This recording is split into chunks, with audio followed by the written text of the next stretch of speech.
Hello guys, how's it going? My name is Dal. Patch 11.17 has finally made its way over to the PTR realms, which gives us a little bit of a preview as to what this update may offer. I know that 11.15 only recently launched, but it looks like 11.17 is going to be giving us even more catch-ups and even more rewards, and also even more content for us to experience. And it seems like this update is actually going to be pretty rich with features. Whether you're looking for additional storylines and quest lines, or if you're just looking to explore WoW's lore, or if you're just looking to supercharge delves with better rewards, but also actual difficult challenges which many players have been asking for.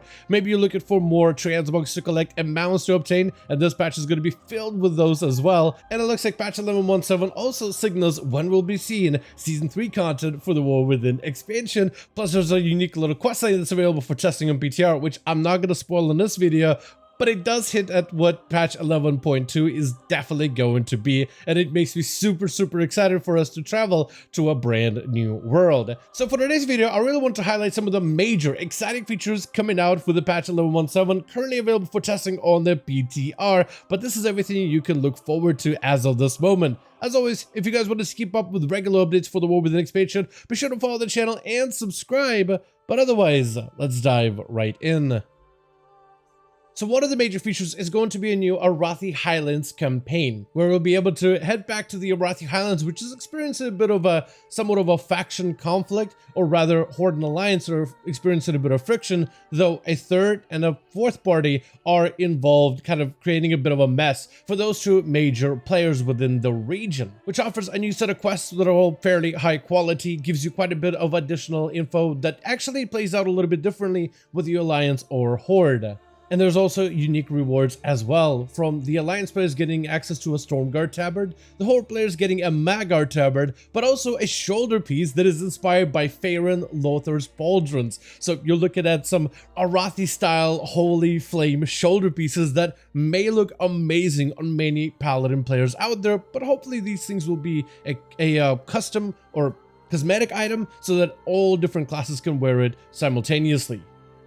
They're also adding a brand new way of telling stories within the game, which potentially could be expanded on in the future, with Lorewalking now hanging out in Dornogal. And when you talk to him, he'll actually tell you some of the different stories, whether you want to learn more about the Lich King or Ethereals, their past, as well as what potentially could be in their future, which heavily hints the patch 11.2. I'm not going to spoil any of it, but then there's also a bit of info about Xalatath as well, and through these scenarios you actually will either get to play as some of those villains or heroes or any of the third parties from these stories. You'll get to replay certain unique quests as part of those quest lines in order to get more idea behind some of that lore, and Lorewalking will actually be present throughout the entire time, giving you additional information where you could just pause and ask questions if you're someone who's like been behind on WoW's lore or haven't kept up with it, because WoW doesn't always do a great job of putting in the most of their lore within in-game experienceable content. Some of it needs to be read on third-party websites or in short stories, or sometimes some things that get done off-screen or in a book somewhere. So it's really cool for them to actually find a way for you to experience all of these stories in like a chronological order. And like I said, it's also very possible with them adding this type of a lore walking feature with Lorewalking. It's actually really cool that just the amount of details that they added for this little experience. It doesn't take that long and you actually get quite a bit of extra info, plus a bit of a spoiler as to what may be in future patches of the War Within, and even the expansion of Midnight. But it's also, for me, kind of exciting to see if they may actually end up using this lore walking feature in the future to explore some of the other storylines of World of Warcraft that you normally don't get to experience in the game, which could be kind of exciting to see what they do with that in the future. Next up, Delve players are eating good with the patch 11.17, as they're actually giving you additional content to explore by giving you an opportunity to overcharge delves, giving you a higher difficulty setting for delves with brand new challenges, new enemies, but that also features additional gear, better rewards, and overall a major improvement towards the reward structure of delves as well. Certain delves will be hit with an affix that you'll be able to see on your map. Like if I go to Ashka Head, you'll actually see that the delve is now sparking. That means it actually has an overcharge benefit to it. So if I go there, it'll have additional bonuses, and only certain delves are going to get hit with an overcharge effect. Specifically Kriegwell's Rest, Skittering Breach, the Spiral Weave, Nightfall Sanctum, Fungal Folly, and the Side Street Sluice. where you'll be able to fight additional foes within those overcharged delves. Besides goblin enemies and Arathi and the Nerubians with all the same delves you remember, there also will be Titan constructs placed within these delves as well, featuring additional traps, featuring additional challenges, more rewards, but also even traits for you to unlock and power up your character, which doesn't fully function right now over on the PTR, but hopefully will over these next few weeks. And essentially within this delve, you'll be able to unlock a brand new belt for delve players that starts to discharge damage to enemies around you. So think of Cersei's circlet, but for a belt slot instead, that deals quite what looks like a significant bit of additional damage. Plus, you'll be able to earn a brand new mount, an overcharged mech suit that isn't available for premium PTR just yet, brand new gear, but also even more delve currency than ever before. And it looks like they're actually increasing the amount of gilded crests you'll be able to get from these overcharged delves, which is very exciting. Now, another feature we took a look at closely the other day was actually the rotation helper as well as the single button rotation assistant, a brand new but also somewhat controversial feature that helps players at least be guided as to how they can play their class.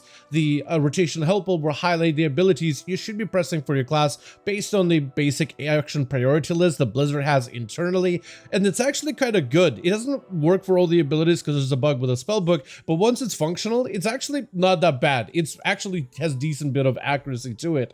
Of course, if you just want to press a single keybind to play out your entire rotation, though with a pretty major CDR deficit, you can use the single button rotation assistant, which is not meant to be used as a tool for competitive play whatsoever. It's actually going to be quite a bit of a detriment when it comes to competitive high-end content. But where it can be useful is maybe as a learning tool, like because it plays out the rotation much slower, so it's not a DPS gain, but at least you get to see each and every one of the buttons that it chooses to prioritize, and you can start to learn from it in terms of which buttons you should also be prioritizing, depending if you're looking to build or spend resources. As well as for certain players that may have some sort of like accessibility needs, and they can't just play specs that are just super button heavy, like Enhancement Shaman, but you don't want to be stuck on a Beastmaster Hunter forever. So the button actually just lets you experience them to some extent, to at least be able to play them and have fun with them and do some easy open world content, maybe some really early delves just for the collectible side of things, at least as you like playing around with classes in some way or another.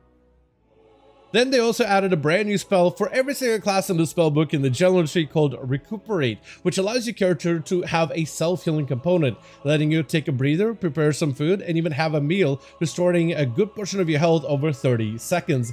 It actually has a cool little animation where you get to put down a little campfire, it'll actually make yourself some food, and your character regains health rather quickly. This is something that can be used potentially out of combat to replace you having to sit down and eat food to recover health for your character, which can be great for classes that don't really have access to on-demand healing, so anything that isn't a hybrid class. I did test this to see if it lets you recuperate mana, so potentially maybe water could be replaceable for healers, but it looks like mana will not be replaced with this recuperate button. It's really there just to help you catch up on healing as soon as possible whenever you're out of combat. The actual animation itself, in my opinion, also looks very Monster Hunter inspired, and maybe that's where they got the idea from, like you being able to cook up a whole meal in a skillet. It's kind of wild and looks really good.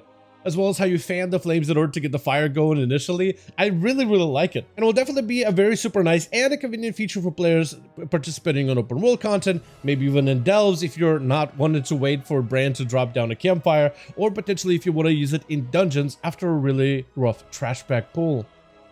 Patch 11.17 is also going to introduce a brand new event called a Greedy Emissary event, which is very similar to holiday events or calendar events like a dungeon bonus or a delve bonus, except this one is going to be a bonus for players that are looking to add more items to your collectibles, from transmogs as well as mounts and many other items, which features brand new variations of the classic tier 2 armor recolors for every one of your characters, which majority of them are going to list a reddish hue for a good portion of them, from paladins to shamans to even monks, and many of them really do look good. The warrior one in particular, and even the Death Knight one, I mean, you straight up look like Bolvar from Shadowlands in particular, like the fiery red Death Knight look. Yeah, you're going to be able to wear that as a Death Knight. The Rogue one in particular is amazing looking. It's like the Bloodfang variation of the TBC set, as well as the variety of other recolors, like the Warlock one also is very similar to that as well. But also you'll get a collector's bounty buff, which will aid players in order to be able to increase players' chances at getting more legacy loot from endgame content, specifically from older raids and dungeons, which will increase the drop rates of certain rare legacy items within Azeroth. So if you've been farming mounts or potentially even transmogs from back in the day, on paper, it sounds like this buff will increase your chances of getting some of those rare items during the greedy Emissary event. And right now it is assumed by most in the community that you'll be able to most likely farm more mounts, more mugs, and even other stuff from legacy content. They definitely have more information coming down for this event in the future, but it's definitely nice to see that players that are focused on getting more collectibles are finally getting a bit more rewards, specifically for the content that they prefer.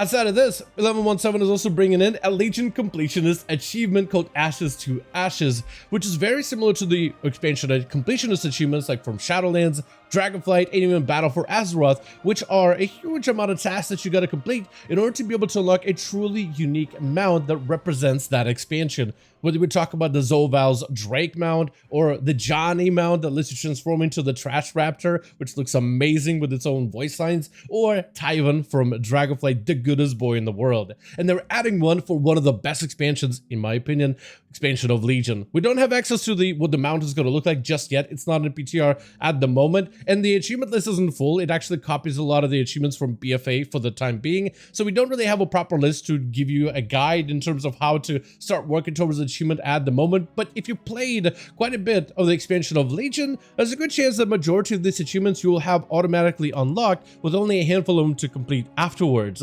But as someone who loves doing those completionist achievements, this is yet another grind for me to dive right into. And lastly, 1117 is also going to be bringing yet another Turbulent Timeways event, which is something they've started doing since the expansion of Dragonflight, and all of these Turbulent Timeways events so far have been very, very popular, though this one brings in a brand new expansion to the Timewalking, but also some of the best rewards out there. The expansion this time is going to be Battle for Azeroth being added to the Timewalking weeks, and the dungeon list features things like Ataldazar, Freehold, King's Rest, Shrine of the Storms, Temple of Sathralis, as well as Waycrest. And I'm hoping that they will adjust some of these dungeons for the Timewalking week, specifically Freehold and King's Rest, because the final boss for those dungeons on Mythic difficulty has a chance to grant you a mount. And hopefully they maybe will adjust it so you have a chance to get the mount on the Timewalking difficulty as well. I think it will just incentivize more players to want to dive into those dungeons. And even while Shrine of the Storm is not a player's favorite dungeon from BFA, it does have a very unique transmog in there for cloth players in particular, so if they can also make that drop on Timewalking, then that would be even more lucrative. Plus, you also have Waycrest, which is one of the best thematic dungeons ever, especially if you're a big fan of this whole Drustvar and witch-like aesthetic.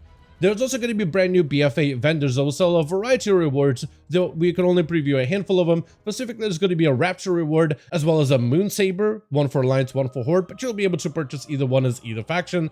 Then there's also cool Tyrian garb with trench coats, which we've been waiting for a very, very long time. Those have been looking amazing, and so many NPCs wore them back at BFA, but players never had access to them until now. The Dalaran will also have two forms of civilian gear in the red as well as the blue, and I'm a pretty big fan of the blue variation specifically. There's also going to be a huge, insane catch-up bonus during the Turbulent Timeways event outside of the BFA Timewalking. That's going to likely involve additional EXP, maybe even additional reputation bonuses, very similar to previous Timewalking events.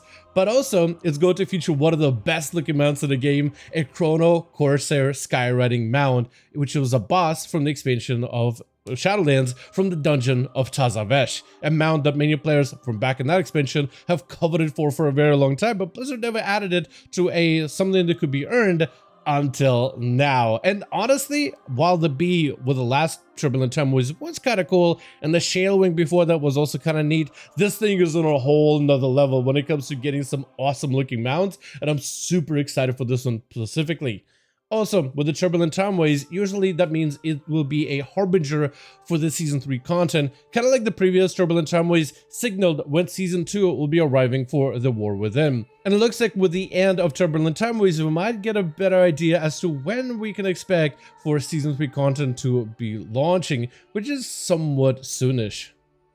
With that being said, as always, I do want to thank you guys so much for watching this video, and I hope you guys did enjoy this update. If you did enjoy it or found it informative, go ahead and give it a like. I would very much appreciate it. Also, join our Discord community if you want to keep up with all the newest updates and discussions regarding patch 11.17 or any patch notes, which we actually got some coming up soon for the live realms as well. Also, let me know all your thoughts in the comments down below, and as always, I'll see all of you guys in our next one.